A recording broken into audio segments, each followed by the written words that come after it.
Salut à tous, bienvenue sur ma chaîne, j'espère que tout le monde va bien. Allez, on est là pour le pronostic du quintet de demain à Chantilly. Avant ça, on va faire l'arrivée d'aujourd'hui. L'arrivée le 2, le 6, le 14, le 12, le 8. Dans la section en 6 sur Internet, vous aviez le 2, le 6, le 8 et le 12. Je vous avais même donné le 11 qui a été distancé. C'est dommage. Il aurait été mieux dans les rapports. Ça aurait été plus intéressant pour le 2 sur 4. Mes abonnés, je leur ai donné un conseil de jeu ce matin. 8, 6, 12. Voilà. Et après double X derrière. Bon, après, ça faisait 28 de dépenser pour 42. On les remboursé. Le 2 sur 4, c'était intéressant puisqu'il faisait au moins 26 euros. Bon, il y aurait eu ce 11, il aurait fait au moins 40 euros. C'est dommage. Et voilà, et j'ai pas le 14. Donc, c'est comme ça. Allez, on s'en va devant Chantilly, c'est le prix du centre d'entraînement, c'est du plat 1900 mètres, 16 partants, une location de 53 000 euros, c'est un handicap divisé. La piste est en PSF, sera la corde à droite. Alors moi je pars en tête avec le 2, Central Park West.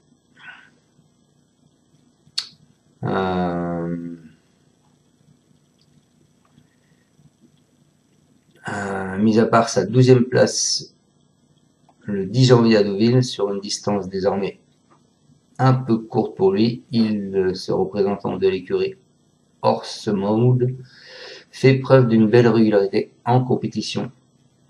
Il vient de s'imposer devant le bon Wally à Cagnes-sur-Mer. On retrouve les handicaps avec 1 kg de plus. Il devrait bénéficier d'un bon déroulement de course et si c'est le cas, il devrait batailler pour les places. Ensuite, je vous ai mis le 12, qui est le second atout de Fabrice Chappé, parce que M. Chappé a le 6 et le 12 dans cette course.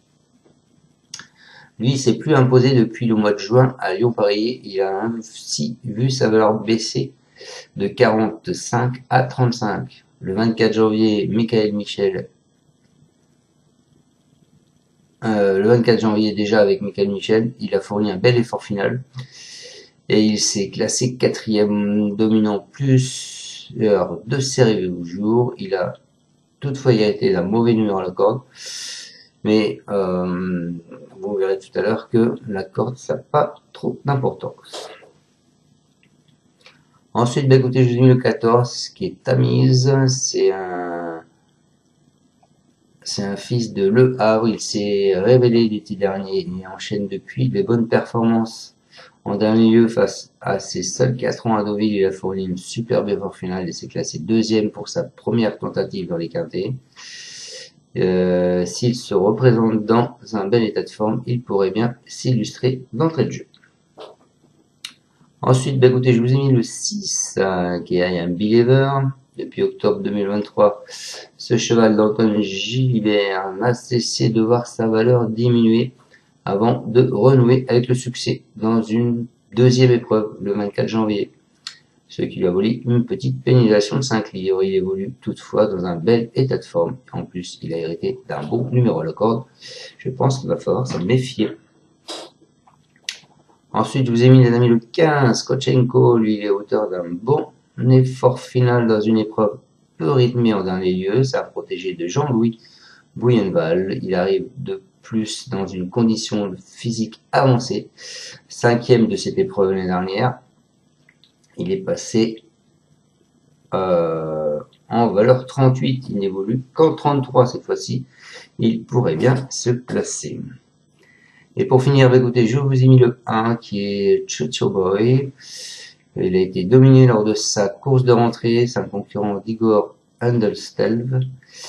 Il est un véritable spécialiste des pistes en sable fibré, comme le montrent ses 5 victoires sur cette surface. Il retrouve les handicaps avec 5 livres de moins 2.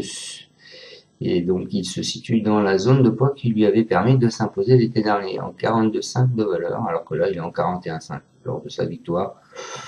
Donc pourquoi pas, il n'y a pas un gros écart. Je pense qu'il va falloir le surveiller de près.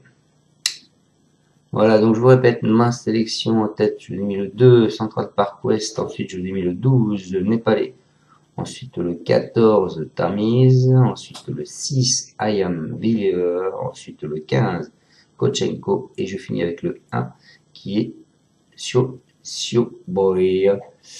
Voilà, un petit passé de la course vite fait. Juste pour vous dire les cotes. Les cotes et les cordes. On est arrivé donc l'année dernière 1, 4, 13, 14, 11. Les cordes 6, 13, 2, 16. Donc vous voyez que la corde ça n'a pas trop d'importance. Hein, la 13 et la 16. 4. Les cotes 11, 67, 11, 14, 18. Ils faisaient 600 000 € dans l'ordre de quintet. Il y a 2 ans. 16, 5, 6, 3, As. Les cordes, écoutez bien. 16, 11. Donc voilà. 3, 4, 7. Donc pour moi, les cordes, c'est pas bien méchant. Par contre, les cotes 17, 5, 75, 11, 4 et 10, ils faisaient 11 000 € l'année dernière, il y a 2 ans. Et il y a 3 ans, l'arrivée 8, 5, 16, 15, 14. Les cordes 15, As, 7, 2 et 3. Les cotes 2, 21, 11, 14, 21 et 19. Ils faisaient 133 000 €. Les favoris de la presse, vous avez le 2, le 9, le 3, le 7, le 5, le 10, le 6, le 14, le 8, le 1, le 11, le 13, le 12, le 15, le 4 et le 16.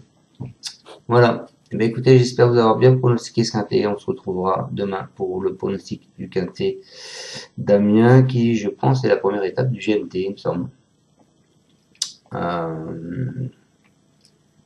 Ouais, mais c'est ça, la première étape du GMT. Voilà, salut à tous, merci encore de me suivre, et puis surtout ne lâchez rien, partagez mes vidéos, et à demain, ciao ciao. Tu es parieur hippique, tu as forcément besoin de la Kazakh. La Kazakh, c'est l'outil indispensable des parieurs hippiques, avec plus de 60 filtres en temps réel et la possibilité d'affiner tes pronos et trouver ton cheval gagnant.